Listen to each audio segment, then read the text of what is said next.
to be a bit noisy out here. It's early in the morning and none of the animals have been fed yet. It's supposed to be a really hot day, up to 90 degrees. It's Mother's Day, and I'm out here to get my carrots harvested first thing in the morning before it gets super hot out here. But we'll have a lot of background noise. The ram lambs that I'm feeding out are yelling at me in the background. Elizabeth has Allison out, and Allison's running around crazy. So I think she's working on training her this morning. Anyway, a lot going on out here, but we're gonna get these carrots harvested.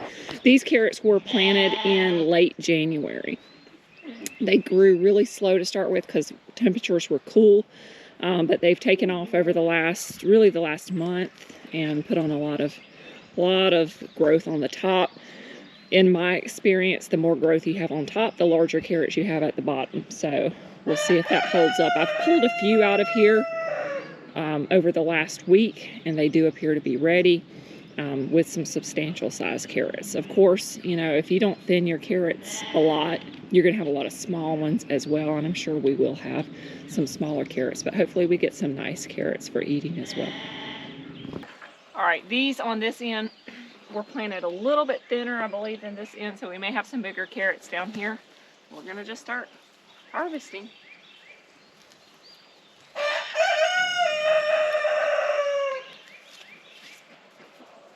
I'm going to save all my green tops for my animals. It is important to pull your green tops off of your carrots quickly, because all of your moisture will start going into the leaves instead of staying in your root where you want them to stay.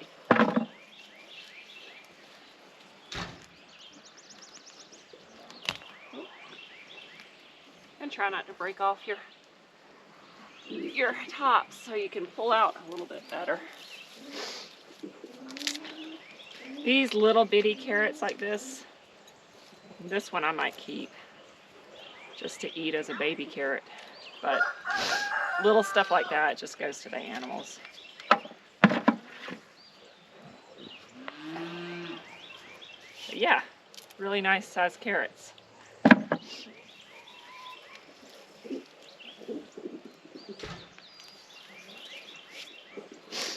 And actually, these are really decent sized carrots for such small tops.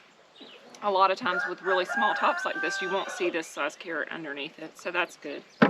I was afraid I was going to have really small carrots until I'd pulled some out about a week ago. And I'm like, oh, these are decent.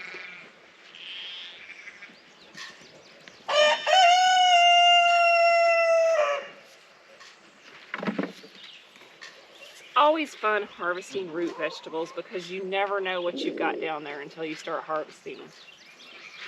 You can have big, bushy, beautiful leaves and not much down there, or vice versa. But typically, if you have a nice set of greenery on the top, you've got pretty decent vegetables underneath.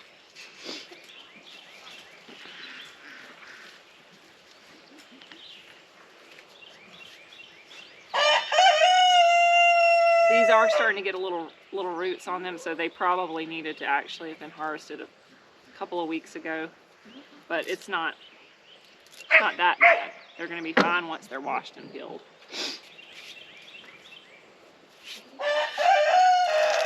These were actually some hybrid carrot seeds from Gurney's.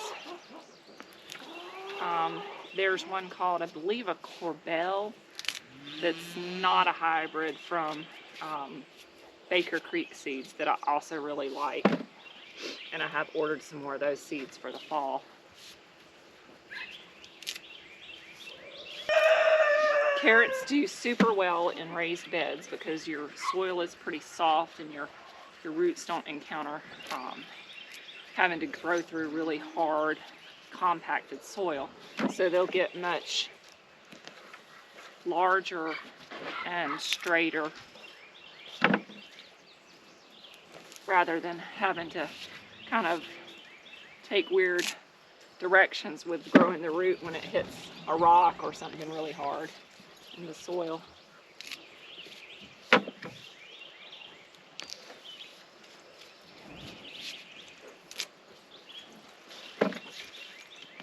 my sheep and cows will be really happy with these carrot tops. You can feed them to rabbits too. The rabbits don't seem to like them as much as the other animals. Rabbits really like lettuce, so anytime my lettuce bolts, they will still eat that. These are great carrots, good size, like something you would buy from the store. Sometimes when you grow them, your biggest carrots are like that. So these did really well. I also like to grow carrots in the fall, or actually late summer into the fall. Let the first frost hit them. Last year I planted them in late August and harvested them right after the first frost. That first frost adds sweetness to your carrots, that cool weather. So you'll definitely have sweeter carrots if you grow them during cool weather as opposed to growing them during any kind of heat. So I try to grow them in late winter, early fall. I've actually grown them through the winter as well when I was first experimenting with carrots, but they really don't put on a lot of size if you try to grow them through the winter. It's just too cold. Yeah, these definitely could have been harvested probably 2 weeks ago. And a little bit better with some of the roots coming off of the carrots. We're gonna try to get a big handful of them.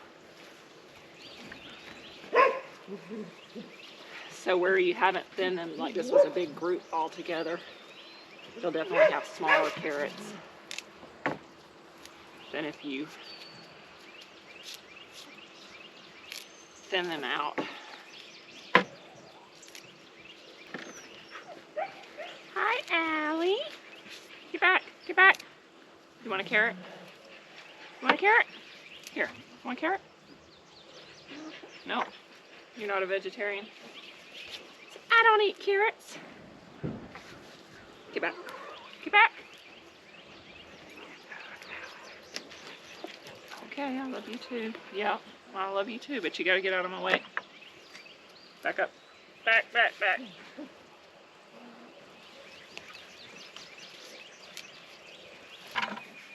All right, we're a little over halfway through with harvesting our carrots, and I've gone and got another bucket. We filled up one 5-gallon bucket 3/4 of the way full, and that's about where I want it for washing. I leave a little bit of room in there to be able to kind of plunge them down into the water. So we're gonna finish up the last of these carrots. Overall, I wanted to talk to you a little bit about the size of our carrots. So for the most part, we have a lot of medium-sized carrots, something along those lines. We have quite a few of the smaller carrots about like this, and then we have a substantial number of really large, nice eating carrots. All of these are nice eating carrots, but larger ones that look more like the jumbo carrots that you would get in the grocery store. So overall, I'm very pleased with this carrot harvest. And looks like we're going to probably have basically a 5-gallon and a half full, so 7.5 gallons of carrots out of one 3x5 bed, which is really good for a small amount of space. These are the larger carrots that I'm talking about. We have plenty of those as well.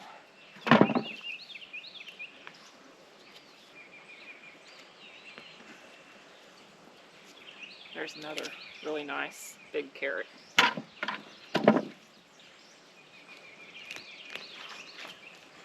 Now when I plant my carrots, and I think I'll do a video on this probably in the fall or late summer, whenever I plant more carrots, I plant them in rows and I sow them pretty generously down that row.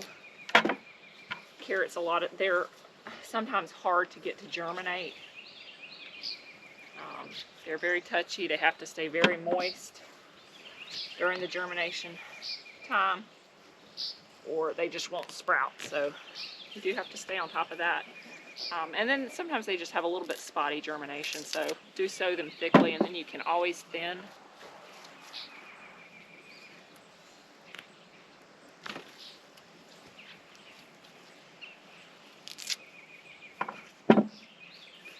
This bed will have nice aerated soil now from all these carrots in here.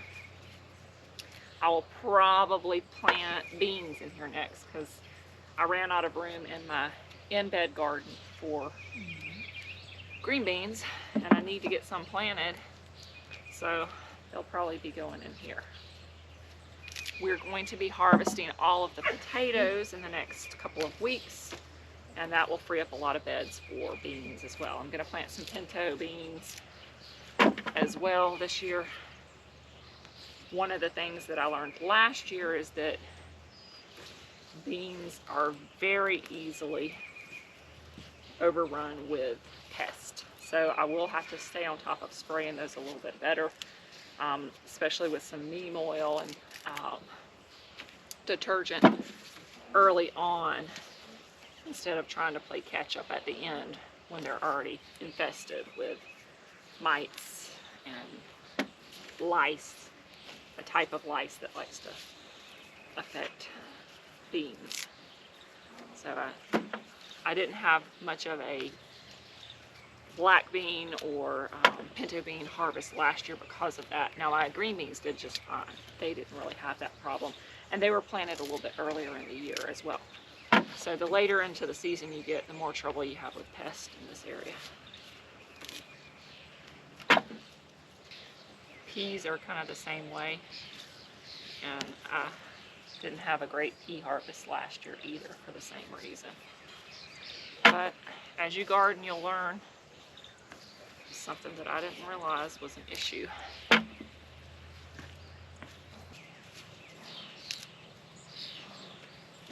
And I'll go back through here with a little fork and make sure I've gotten all the carrots out, because sometimes you break the tops off and don't realize it and leave the carrot in the ground, and you'll start having carrots pop up later in the season.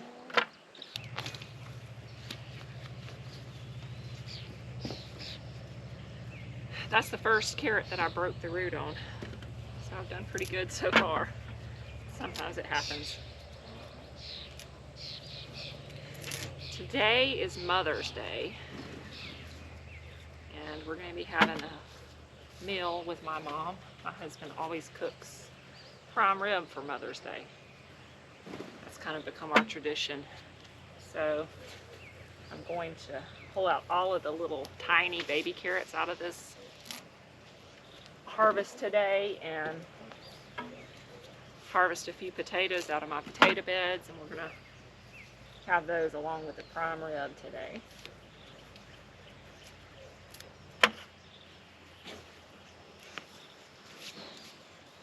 What a pretty little carrot. Looks like a Daniver, half long, short. Sometimes different carrot seeds get mixed into the pack. Most of the carrots in here are this deep orange color, but we also have some lighter yellow ones, and that's just a different type of carrot that just got into the seed mix.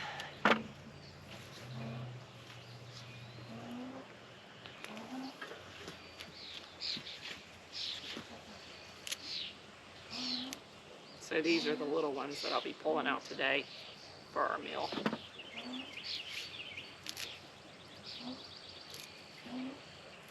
The smaller carrots, potatoes, anything like that, the smaller ones tend to go bad first. So those are always the best ones to eat first. The larger the root vegetable, typically the longer it will keep.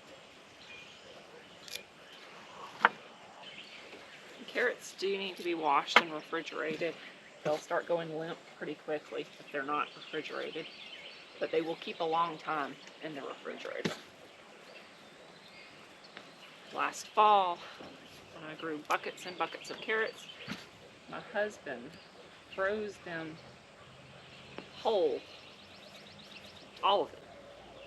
So really after that happens, the only good thing there useful for is like soups or stews.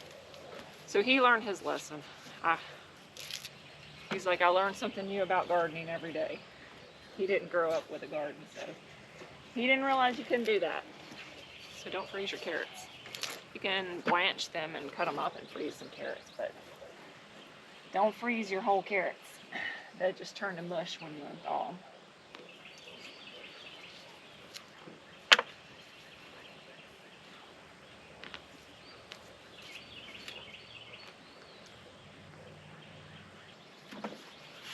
Alright, we're going to go to this last corner.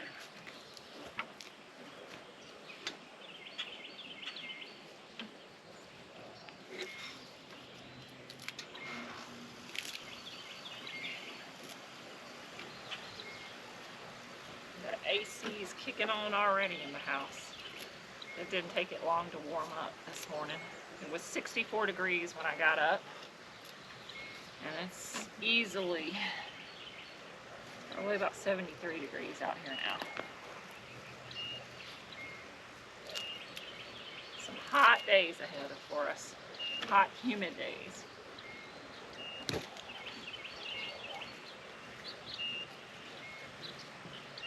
I'll talk about it more when we do the video on harvesting our potatoes, but in Alabama, we just don't have a long, cool growing season.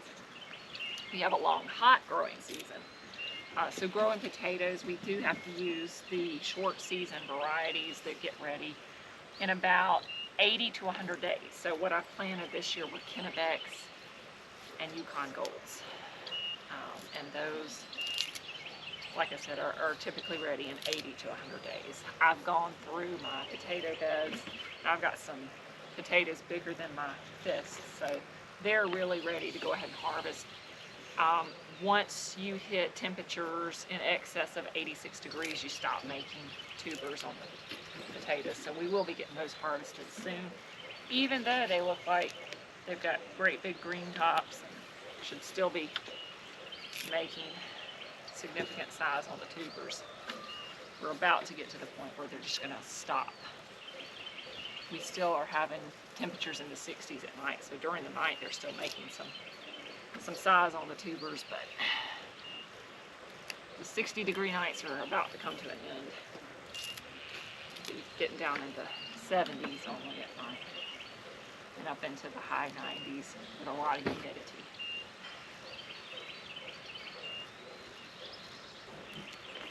All right.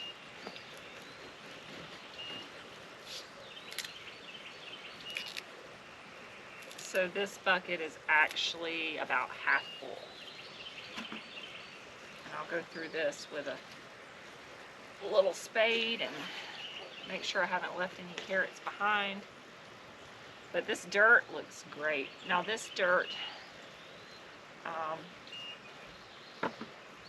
was some cow manure compost, but a lot of this started out as kitchen compost. This was where I cleaned out my compost box up at a house. So the majority of this bed started out as kitchen compost, and it's broken down now for about a year and a half in the bed. It was already broken down substantially in the compost box, but really nice dirt.